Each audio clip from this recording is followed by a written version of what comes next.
자, 그럼 넘어갈게요. 자, 요번에는 이제 엑시오스 헬퍼라고 하는 그 코드를 작성을 할 건데요. 일단 전체 코드는 제가 톡방에 올렸어요.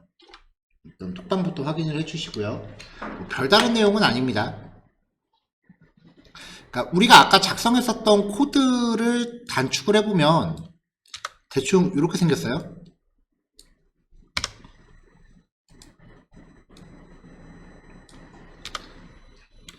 아까 우리가 작성했던 코드를 보면은요, 여기부터 여기까지 대충 이렇게 생겼어요.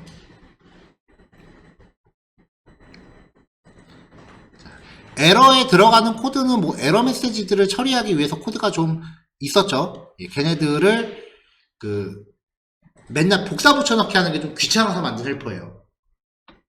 자, 근데 아까 강조했다시피 어떤 페이지에 접근할지에 대한 백엔드 주소는 매번 바뀌어야 된다고 했었죠. 그리고 백엔드한테 받아온 결과를 response.data라는 값으로 접근한다 그랬죠. 그러니까 결과적으로는 주소가 주어졌을 때 백엔드한테 받은 결과만 리턴 받을 수 있으면 됩니다. 그러면 나머지 코드는 맨날 복사 붙여넣기 하면 되거든요. 그러니까 무슨 말이냐면 아까 코드를 다시 우리가 쓴다고 했을 때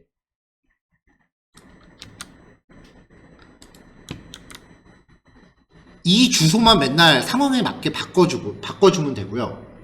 그리고 response.data를 어떻게 활용할지는 그때그때 짜줘야 되는 거예요. 그래서 이만큼의 코드가 맨날 고정 코드라면 이만큼을 이제 묶어서 함수를 만든 거예요. 자, 그래서 엑시오스 헬퍼라고 하는 제이슨 객체를 만들었고요. 그 안에 AJAX라는 키를 넣었어요. 근데 얘가 함수예요. 우리가 맨날 제이슨 사용할 때는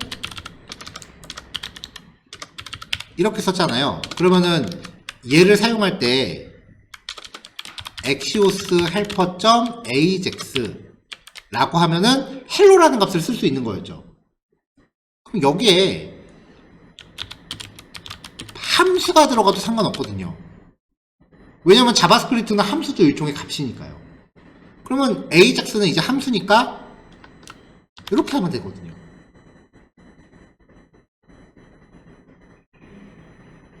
근데 접근해야 되는 주소는 매번 바뀌어야 된다 그랬죠. 함수가 실행하기에 필요한 조건값 파라미터였죠. 그래서 URL을 넘긴 거예요. 그럼 사용할 때 http localhost:8080/hello라고 주면 돼요.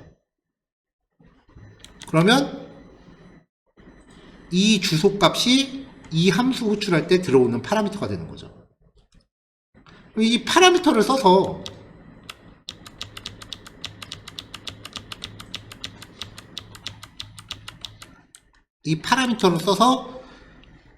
AJAX 처리하는 걸 구현한 거고요. 캐치 부분의 에러 처리는 이제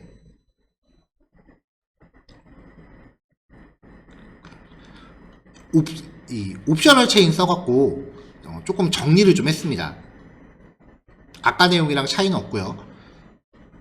그리고 await라는 키워드를 async 앞에서만 쓸 수 있으니까 async를 함수 앞에 붙인 거. 이 정도 차이예요. 자, 그 다음에 이제 폼 데이터랑 헤더라고 하는 부분이 추가가 됐는데 요거부터는 프론트엔드 개발 범주로 넘어가는 부분이라서 여기에 해당하는 내용은 이제 다음 주 진도고요.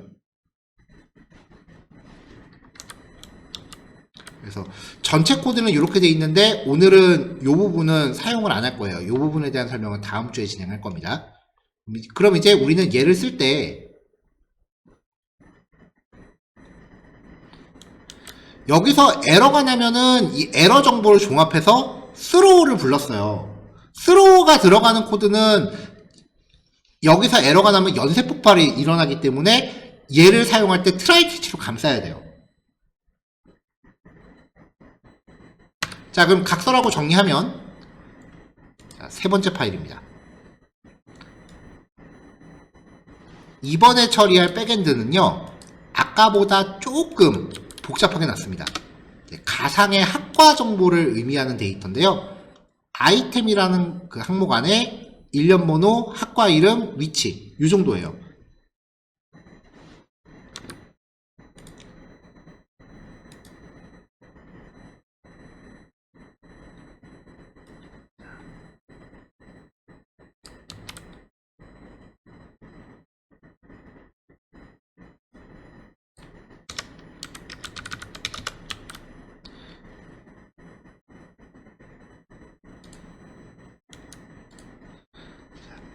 IMG 폴더 안에 오늘 제가 드린 자료에 IMG 폴더 같이 드렸는데요. 그 안에 보시면은 이렇게 뱅글뱅글 돌아가는 로딩 이미지가 있어요. 이게 이미지 파일 확장자가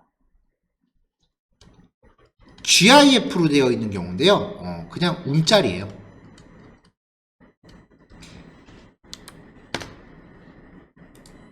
관련 이미지는 구글에서 로딩 GIF라고 검색하시면 이미지 수두룩하게 나옵니다. 이 중에 하나 다운받은 거고요.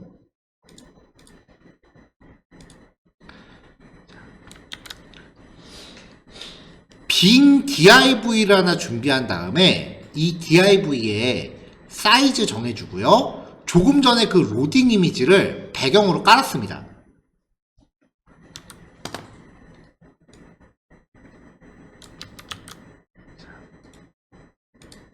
그러면 이렇게 로딩 이미지가 나오고 있을 거 아니에요.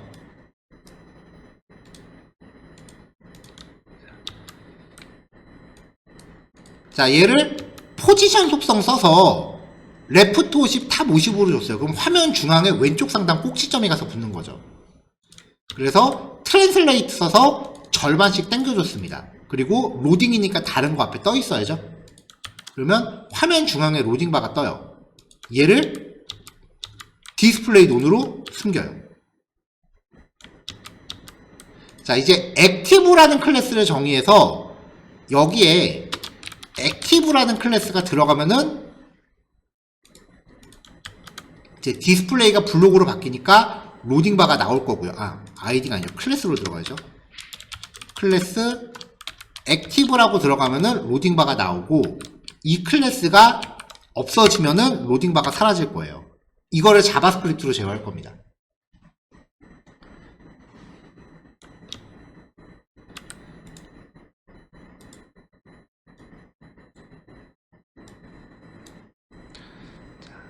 자, 결과값이 출력된 HTML 적당히 준비했고요. 그 다음에 조금 전에 만든 엑시오스 헬퍼 준비했습니다. 에러 처리가 연쇄 폭발이 발생을 하잖아요. 이것처럼 연쇄 폭발이 발생하는 코드 형식이 하나 또 있는데요. asynch가 적용된 함수는 호출하려면 async await를 계속 적용을 해줘야 돼요. 그러니까 엑시오스 헬퍼 ajax라고 하는 애를 호출하려면 얘가 async가 접목이 되어 있으니까 앞에 await라고 하는 키워드를 붙여줘야 되고요. 이렇게 써야 되고요. 이렇게 해서 결과 리턴 받으면 돼요. 그러면 백엔드 결과가 리턴이 될 거예요. 근데 await 키워드는 async라는 함수 안에서만 써야 돼요. 자, 정리하면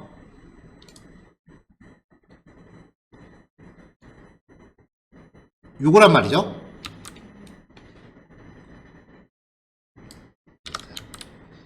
이렇게 쓰는 거예요. 근데 await라는 키워드는 반드시 async가 적용된 함수 안에서밖에 못 써요. 펑션 로딩 로드라고 해서 함수 만들어주고, 함수는 그냥 만들면 실행 안 하잖아요. 호출을 해줘야 돼요. 이렇게. 이런 백엔드한테 데이터를 받아와요. 자, 근데 한 번만 만들어서 함수 이렇게 호출할 거면은 자바스크립트에서 이런 식의 코드가 있어요. 일단 얘를 화살표 함수로 바꿀게요. 그냥 이대로 가죠. 익명 함수로 바꿔요. 이렇게 가죠. 자, 얘를 이렇게 호출하는 구문을 따로 두지 말고요. 얘를 그냥 덩어리로 묶어요. 이렇게. 그 다음에 함수잖아요. 함수 호출을 하면 뒤에 괄호 붙여줘야 되죠. 호출을 위한 괄호를 뒤에다 이렇게 연결해요. 이러면은 얘는 함수를 정의하면서 자동으로 실행되는 함수예요. 자바스크립트에서 즉시 실행 함수라고 부릅니다.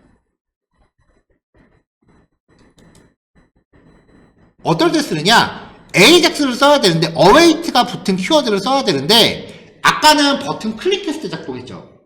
얘는 페이지 열리자마자 그냥 자동으로 실행해야 될 때 이런 코드 구조가 들어가요. 화살표 함수로 바꿀게요. 펑션 빠지고 여기 화살표. 자바스크립트 문법이 좀 변태예요. 다른 프로그래밍 언어보다 이상한 표현이 좀 많아요. 자, 코드 설명했으니까 이제 다시 돌아가고요. 자, 그래서 이렇게 async가 붙은 즉시 실행 함수 안에서 사용을 한 겁니다.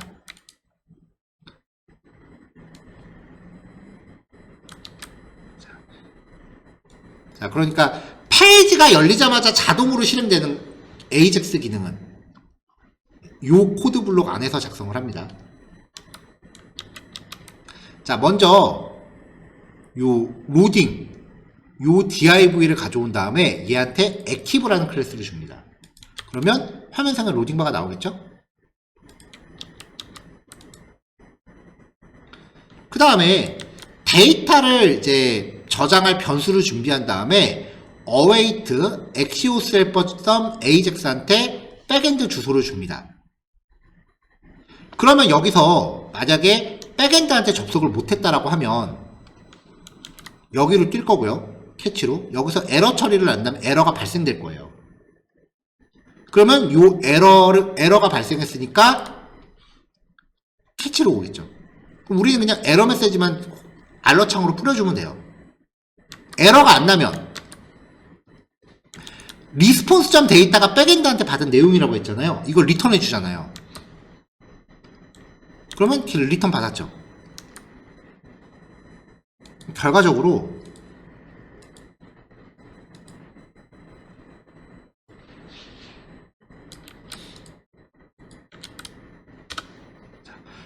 과정이 복잡하다 싶으시면 결과만 기억하세요. 요번 주까지는 그래도 돼요.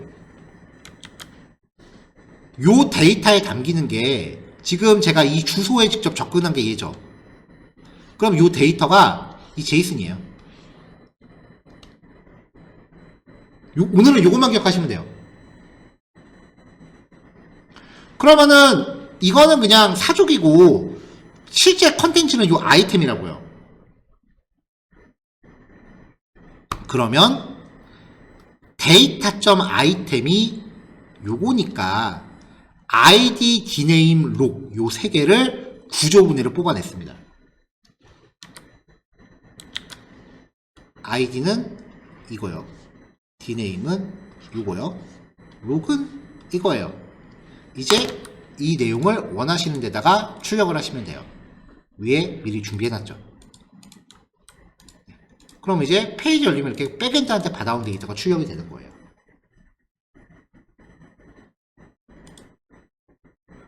퍼블리싱 단계에서는 이제 요 정도만 해요. 백엔드한테 간단한 데이터를 받아서 출력하는 정도만 하는데 이제 여기서 프론트엔드로 넘어가기 시작하면은 백엔드한테 받아오는 데이터가 점점 복잡해집니다.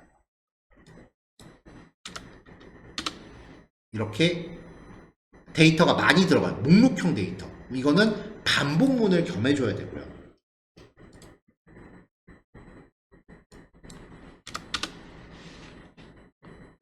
뭐 비슷한 유형으로 교수 관리, 아까는 학과 관리였으니까요. 학생 관리. 여기까지는 예제고요. 뉴스. 이거 실제 뉴스 컨텐츠를 갖고 온 거예요. 뉴스 데이터 처리하는 거. 여기 뉴스부터는 리액트용 예제예요. 얘는 실제 타이타닉 탑승객 명단이고요. 얘는 이제 가상의 그 성적표 데이터인데, 요거는 이제 리액트 버전의 대시보드 만들 예제로 준비한 거고요.